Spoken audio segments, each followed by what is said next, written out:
Beshem Ha'af, Vehaben, Veruah HaKodes, Ha-Elohim Echad. Di dalam nama Bapa dan Putra dan Roh Kudus Allah yang Esa. Amin. Sekarang kita mempelajari Adam dalam artian human, dalam artian manusia. Kejadian 5 ayat 1, inilah daftar keturunan Adam. Pada waktu manusia itu diciptakan oleh Allah, dibuatnyalah ia menurut rupa Allah. Ze sefer toledot Adam, beyom bero Elohim Adam, bidemut Elohim asa oto. Yang memang di mana Adam adalah seorang manusia pertama dalam gender maskulin. Kejadian 5 ayat 2. Laki-laki dan perempuan diciptakannya mereka. Ia memberkati mereka dan memberikan nama manusia kepada mereka pada waktu mereka diciptakan. Zahar unekeva bera'am. Vayevarek otam. Vayikra et shmam Adam. Beyom hibaream. Jadi perhatikan kejadian 5 ayat 2 ini. Awalnya Tuhan menciptakan Adam satu orang saja. Baru kemudian dipecah. Zahar unekeva bera'am. Laki-laki dan perempuan. Dia telah menciptakan mereka. Setelah laki-laki dan perempuan ini diciptakan, Tuhan memberikan berkat. Vayevarek otam. Dan dia memberkati mereka. Setelah Adam ini adalah sebagai sebutan bagi satu orang yang pertama, dan itu juga menjadi nama bagi manusia pertama itu, kemudian Adam disematkan sebagai nama manusia secara umum. Perhatikan, Vayikra et shmam Adam. Dan dia memanggil nama mereka Adam, bahwa laki-laki dan perempuan ini adalah Adam, sama-sama Adam, dalam artian human. Beyom hibaream, pada hari mereka diciptakan, atau pada waktu mereka diciptakan. Sehingga dengan demikian, Adam, dalam artian human, manusia, adalah komposisi laki-laki dan perempuan. Nah, bagaimana kajian filosofis dalam makna ini? Adam dalam artian laki-laki, zahar, ya, zahar. Kata zahar bisa bermakna laki-laki, tapi ini juga bisa bermakna pure. Jadi laki-laki adalah unsur pure dalam diri manusia. Seorang laki-laki, zahar, berhubungan dengan kata zehuhit yang artinya gelas atau kristal. Dan ini juga membentuk satu verba atau adjektiva zahah. Artinya clean, clear, pure. Berhubungan pula dengan verba zahar yang artinya mengingat. Jadi manusia itu diingat dari si laki-laki itu. Dan si laki-laki ini adalah pemberi benih. Kalau dia adalah seorang the giver, pemberi, maka dia memberikan sesuatu dari dalam dirinya untuk keluar dari dirinya. Sehingga gender untuk seksual laki-laki, gender untuk menandakan bahwa dia adalah jantan adalah seperti ini. Ada tanda panah keluar. Wow. Jadi ternyata dasar filosofis dari simbol gender itu berasal dari Alkitab. Bahwa seorang laki-laki zahar, dia adalah the giver. Dia memberikan sesuatu. Memberikan apa? Memberikan benih bagi generasi manusia selanjutnya. Jadi simbol ini berasal dari filsafat Alkitabiah, filsafat Yahudi yang jauh lebih tua daripada filsafat Yunani. Lalu bagaimana dengan perempuan? Nah, ini menarik juga. Tuhan menciptakan zahar unekeva, laki-laki dan nekeva, perempuan. Kata nekeva ini adalah gender perempuan, menjadi unsur holo dalam diri perempuan. Jadi gender perempuan nekeva itu berasal dari kata nekev yang artinya whole atau hollow atau cave atau deficiency. Sehingga perempuan adalah the receiver. Maka kalau Anda melihat gender untuk perempuan itu adalah ada tanda plus, ya, ada tanda plus karena dia adalah the receiver. Maka manusia Adam adalah sebuah perpaduan unsur dari yang pure bersama-sama dengan cave, hollow, untuk membangun manusia yang utuh, laki-laki dan perempuan, the giver dan the receiver. Jadi kita sekarang sudah jelas bahwa Alkitab kita mendasari seluruh ilmu filsafat yang ada di dunia ini. Bahkan gender laki-laki dan perempuan. Laki-laki Zachar, the giver, yang dari Zachar muncul kata ingat karena sebuah keluarga diingat dari nama bapaknya, dari surname dari bapaknya. Maka sebuah keluarga diingat dari nama bapaknya, dari nama si laki-laki. Dan Zachar ini menurut filsafat Ibrani adalah sebuah human soul, unsur internal. Sedangkan Nekeva yang merupakan the receiver, dia adalah sebuah whole, cave, yang merupakan human body, unsur eksternal dari sisi manusia itu. Maka hanya perpaduan antara soul dan body barulah bisa dikatakan sebagai Adam, human, manusia. Kalau nggak ada perpaduan unsur dan body, itu bukan manusia lagi, tapi apa? Sudah jadi mayat. Soul saja tanpa body, bukan Adam, bukan human.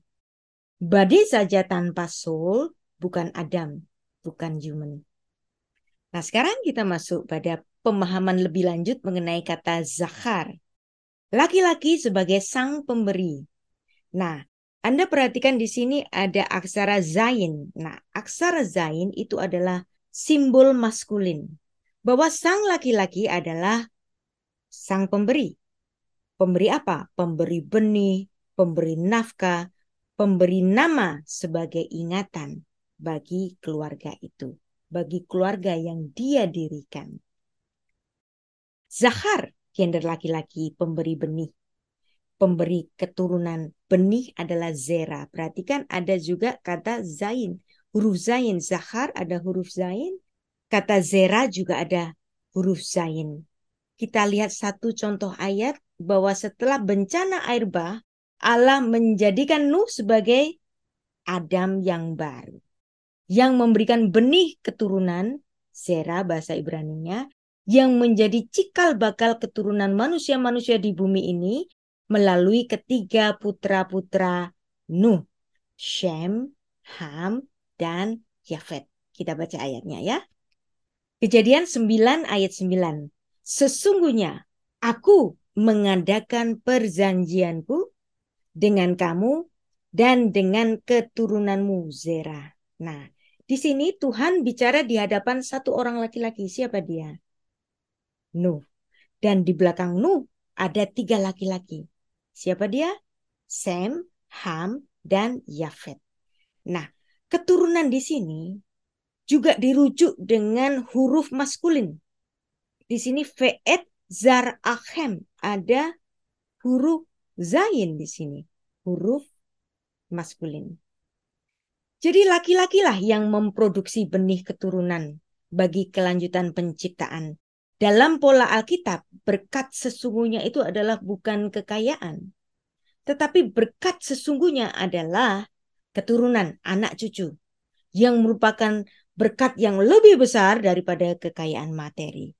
Anda ingat Kejadian 1 ayat 28, berkat pertama yang diberikan kepada manusia adalah beranak pinaklah dan bertambah banyaklah dan penuhilah bumi. Jadi demikian pula berkat-berkat yang dituliskan kepada bapak-bapak leluhur Israel, berkat yang sebenarnya adalah keturunan. Ishak menyebut berkat Abraham secara khusus kepada Yakub sebagai penerus garis suksesi berkat Abraham. Dan kemudian Yakub menurunkan bangsa Israel. Dan lebih jauh, Kata zahar ini juga terhubung dengan kata-kata lain yang juga menggunakan huruf-huruf zain untuk kata pertamanya. Misalnya di sini ada kata zahar, mengingat, kata zera, benih, kemudian ada kata zan sebagai nafkah, zun dari bahan pangan, kemudian zahar, mengingat, kemudian ada ziharon, ingatan atau history.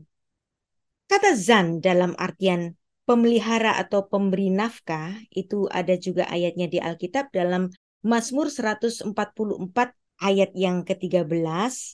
Dan zan, bahan-bahan pangan ini diberikan oleh seorang zahar, seorang laki-laki kepada keluarganya. Zahar lelaki, dia memberikan nama bagi keluarganya. Orang Israel memiliki sistem sosial patriarki. Misalnya dalam penulisan silsilah seorang anak itu selalu ditulis dari nama ayahnya laki-laki, dari nama-nama sang laki-laki.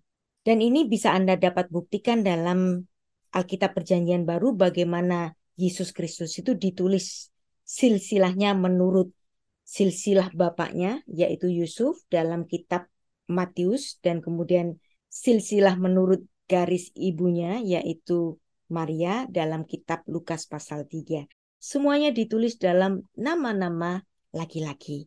Nah, jadi disinilah zahar sebagai pemberi nama, sebagai memori, zikaron bagi keluarganya.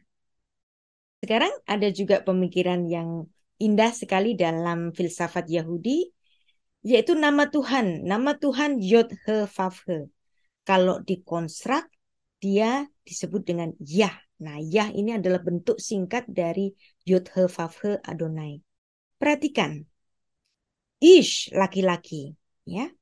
Alef, Yod, Shin. Dia memiliki unsur nama Tuhan pada bagian Yod di sini, ya. Yod ini dimiliki dalam diri Ish, Yod. Kemudian perempuan itu Isya. Isya pun memiliki unsur nama Tuhan di mananya? Di unsur He, ya, He, ya di sini. Jadi kehidupan antara laki-laki dan perempuan apabila mereka bersatu dalam suatu rumah tangga, dalam suatu pernikahan, hendaknya menghadirkan Allah di dalam rumahnya. Perhatikan pemikiran ini. Ish, laki-laki. Ada unsur nama Tuhan di Yod di sini. Tapi seandainya unsur nama Tuhan ini dibuang dari dalam Ish itu, dia akan menjadi Esh. Esh itu apa? Api. Demikian juga perempuan. Perempuan memiliki unsur nama Tuhan dalam aksara He-nya di sini. Apabila aksara He, unsur Allah ini dibuang dalam diri si perempuan itu, jadinya apa? Sama, Esh, api. Jadi hubungan laki-laki dan perempuan, suami istri dalam suatu pernikahan, apabila tidak menghadirkan Tuhan, ya di sini, maka yang ada itu apa? Esh, api. Maka jika Anda ada di dalam suatu bahtera rumah tangga, pernikahan laki-laki dan perempuan, hadirkanlah Tuhan supaya rumah Anda tidak menjadi es, tidak menjadi api. Kalau rumah tangga menghadirkan nama Tuhan, maka rumah itu akan menjadi harmonis, penuh kedamaian dari Tuhan. Kita membaca berkat yang diberikan Tuhan kepada manusia. Kejadian 1 ayat 28. Allah memberkati mereka, lalu Allah berfirman kepada mereka, beranak cuculah dan bertambah banyak, penuhilah bumi dan taklukkanlah itu, berkuasalah atas ikan-ikan di laut. Dan ini semuanya sudah dilakukan manusia. Betapapun gedenya itu ikan, manusia tetap lebih berkuasa dari ikan itu. Dan burung-burung di udara, manusia juga berkuasa atas burung-burung. Dan segala binatang yang merayap di bumi. Vayevarek otam Elohim, vayomer lachem Elohim, beru urvu. Ini arti harfiahnya adalah berbuah-buahlah dan bertambah-tambahlah banyak. Beru urvu. Diterjemahkan dengan beranak cuculah, dan bertambah banyak. Meski terjemahannya ini tidak harfiah, tetapi maknanya sama seperti naskah bahasa aslinya. Umil'u et haaretz. Fikif suha urdu bidgat hayam. Uveof hasyamayim. Uvehol hayat haromeshet al haaretz. Jadi kalau kita ditanya, kenapa kok ada berkat seperti ini? Karena memang Allah menciptakan gender laki-laki dan perempuan. Kenapa ada perbedaan gender ini? Karena Tuhan memiliki suatu desain. Desainnya apa? Urwu. Gender laki-laki dan perempuan ini untuk melanjutkan suatu prokreasi. Untuk memenuhi bumi. Dan ini hanya ada ketika manusia itu ada di atas bumi. Lantas bagaimana nanti kalau kita ada di surga? Nah, kita baca satu ayat. Matius 22 ayat 23 sampai 30. Di situ ada suatu percakapan Yesus dan orang-orang Saduki yang dimana mereka berdiskusi apakah di surga nanti ada kawin dan mengawinkan. Dan di sini Tuhan Yesus sebagai sang empunya surga mengatakan bahwa pada waktu kebangkitan, pada waktu manusia itu hidup pada langit baru dan bumi yang baru, pada saat kebangkitan, orang tidak kawin dan tidak dikawinkan, melainkan hidup seperti malaikat. Malaikat di surga. Nah, malaikat di surga ini tidak memiliki gender laki-laki dan perempuan karena mereka adalah makhluk roh. Jadi nanti kehidupan kita setelah kematian nanti, kita akan menjadi hidup seperti malaikat, seperti makhluk roh. Kalau roh itu tidak ada laki-laki dan perempuan. Jadi laki-laki dan perempuan adalah untuk melaksanakan berkat Tuhan, Kejadian 1 ayat 28. Untuk beranak cucu dan bertambah banyak untuk memenuhi bumi. Jadi kalau ada pernikahan laki-laki dengan laki-laki, atau perempuan dengan perempuan, itu tidak dalam suatu tatanan atau formula yang ditetapkan Tuhan sejak mulanya. Yaitu apa?